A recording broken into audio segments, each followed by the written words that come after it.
teil siis läheb pärast Arabella sindi? No, kas siin on üldse mingit küsimust? No ikka väga hästi. Ega me ei ole nagu see naabriküla Mauri, et sai lapsega maha ja siis järsku naine nagu võõras. Neil on ikka asjad on jooksus. Meil ei ole üldse mingeid probleeme. Iga hommiku tuleb mees hommikusöögiga voodisse ja noh, mis nii elul viga on? Ja lõpetame üksteise lauseid. Ja nii on. Laps nutab. Kuule sinu kord on minna. Ta vaata, mis Arabella teeb seal. Kui me tast nagu lahti saime nüüd on ju. Saladuskatte on võin öelda, et ei ole see asi nii lihtne midagi. Jälle pidin mina panema Arabella magama. Tegelikult saladuskatte on võin teile öelda, et meil ei ole kõik nii hästi kui enne näis. Siin on hea. Ütsi kohti. Sobib sul, ma nosin natuke. Mul leevendab närve. Ja no, mulle meeldib süüa. Ja oli aeg, kui ta hindas kõrgelt mu täideseid põski. Kuid pärast lapse saamist järsku on iga kord probleem.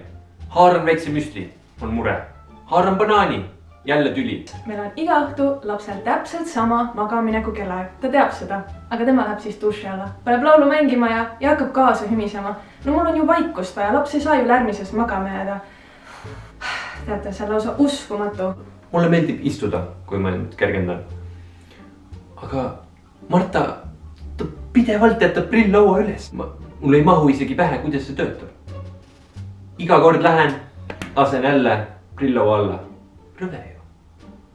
Ja need mähkmed, noh, palun tal poodi minna. Tema läheb poodi, ostab mulle mähkmed. Aga mis mul kasu on 8-kilostest mähkmetest? Mul on vaja lapse suurusele vastavat. Ma ei saa ju, siit voolab ju kõik välja, no. Kui me veel nagu sebisime, siis Marta ei suutnud must lahti lastagi. Me põhimõtteliselt elasime üksteise otsas. Nüüd ma tulen töölt koju, üritan teda kallistada. Aga ta ei leia hetkegi, et titte käest ära panna. Mul on ka vajadused. Kui perre sünnib laps, siis mulle tundub, et kogu see süsteem, mis vanemad või need 2 inimest on nagu loonud oma suhte, siis sellest hetkest alates on nad, noh, kui nad saavad esimest korda lapse, siis nad on esimest korda ema ja siis on nad esimest korda isa. Ja see rõõm on muidugi suur, aga ettekujutus sellest, et mis nagu hakkab järgnema, seda tegelikult vist ei saagi mitte keegi ette nagu mõelda, vaid see tulebki kogemuslikult. Seal mulle tundub, et nii-öelda see baasvajadus nii-öelda nagu nendes kohtades on see mõistmisvõime, aga see on nii-öelda nagu see tugineb sellisele turvalisuse tundele. Ja see on meil kõikidel hästi erinev. Ka see nii-öelda nagu see läheduse vajadus, et mõnedel on seda vähem vaja ja mõnedel on rohkem vaja. Konflikt on nagu normaalne osa inimeseks olemise juures ja suhetes üldiselt. Aga see oleneb sellest, et kuidas ma nagu selles konfliktis nii-öelda nagu suudan nagu toime tulla, et hiina keeles on selleks nagu 2 sümbolit loodud konflikti kohta või kriisi kohta. Üks on oht ja teine on võimalus. Ja et kumba ma kasutan, et konflikt on alati ka see, et konflikt tegelikult näitab meile selle muutumise vajaduse kätte. Peamist nii-öelda sellist nagu suhtlemisoskuse nii-öelda nagu mudelit, neid on muidugi rohkem.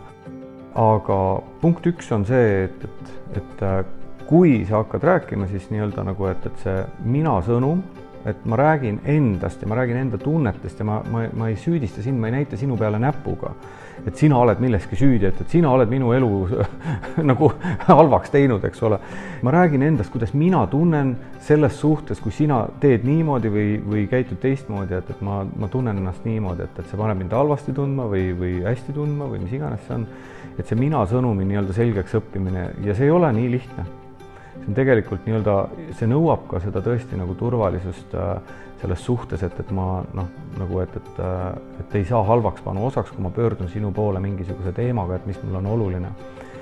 Teine asi on peegeldav kuulamine või kõnele kuula, et me lepime kokku selle, et me räägime nüüd niimoodi, et ükshaaval mina räägin ja sina kuulad ja peegeldad mulle selliselt vastu, et sa proovid mõista. Sa ei pea nõustuma, aga proovi mõista seda seisukohta, kus mina olen.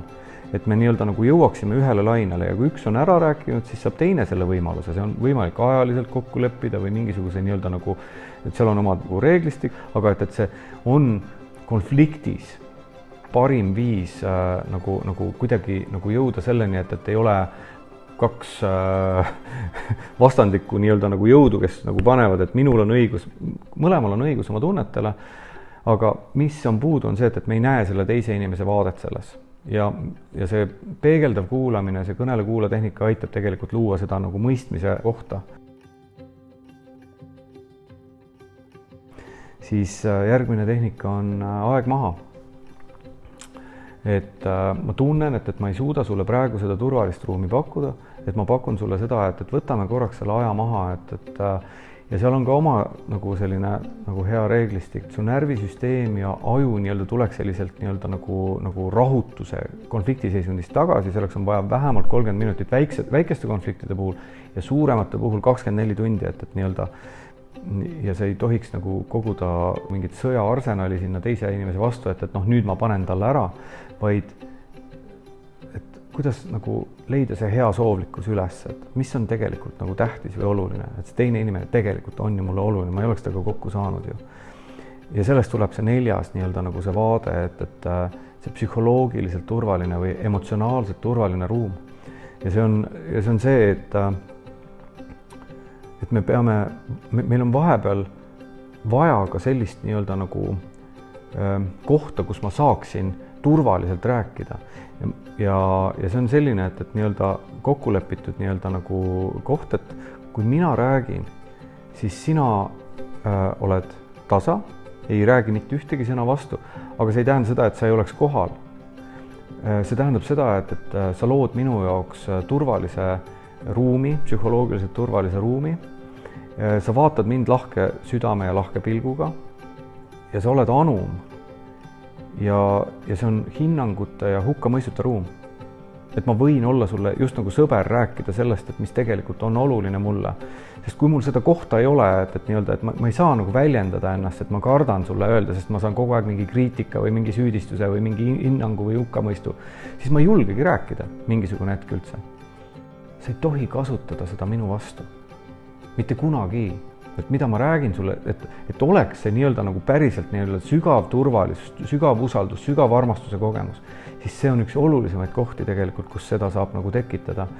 Ja see on nagu vastastikune, et nii-öelda, et mõlemal poolel on nagu võimalik seda nii-öelda nagu see nagu koht olemas maanduda mingisugusel hetkel sellesse turvalisse nii-öelda üks olemisse või ühendusse, et sa oled minu jaoks olemas. Mida me nagu inimestena vajame, on see just nagu, et ma näen sind, et ma olen siin. Et mul ei ole vahepeal vaja lihtsalt seda, et sa räägiksid oma ärevusest mind nagu surnuks, eks ole, vaid et ole lihtsalt olemas minu jaoks kui nagu hea inimene, hea sõber, kes püüab mind kinni, kui mul on nagu selles suhtes nagu keeruline või raske. Ma olen võib-olla siin romantik, aga mulle tundub, et meie kodu või minu paarisuhe ja pere on nagu tagala.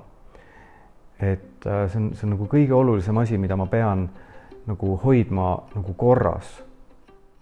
Et kui mul paarisuhe on, mina olen seda nagu vaadanud seda, kuidagi mul on nagu selline pilt, et on mees ja naine, kes kohtuvad ja nad loovad selle suhteruumi ja siis, et need lapsed tulevad just nagu sinna suhteruumi sisse ja vahele ja ette. Et see paarisuhe nagu muutub nagu kohati nagu võib-olla nagu teisejärguliseks, et see vanemlik suhe muutub nagu peamiseks, aga reaalselt nii-öelda kogu seda süsteemi hoiab üleval selle mehe ja naise vaheline armastus. Ja need lapsed ei saa selle suhteruumi vahel nagu, nad alguses on, aga nad ei saa seal olla nagu kogu aeg, et see nii-öelda nagu see paari aeg on ülimalt oluline ja seda nagu seal paari suhtega nagu tuleb heas mõttes tööd teha, et ta toimiks sul. et ta ei ole nagu selline, et nii-öelda nüüd me saabusime abieluranda ja nüüd ma ei pea enam üldse pingutama. Et see on tegelikult see, et see on pidev nii-öelda selline nagu uuesti otsa vaatamise protsess. Et kui me oleme üksteist nagu kaotanud mingisuguses asjas, et siis kuidas keerata üksteise poole uuesti näoga ja ma olen mõelnud romantiliselt sellist asja, et imeline oleks, kui me suudaksime ühte ja samasse inimesse nagu mitmeid ja mitmeid kordi elu jooksul armuda ühe uuesti, kasvatada need lapsed nagu sellises rahus ja armastuses üles, et see oleks küll nagu ilus, kui oleks rohkem niimoodi sellist nagu heas mõttes töö tegemist paaride vahel.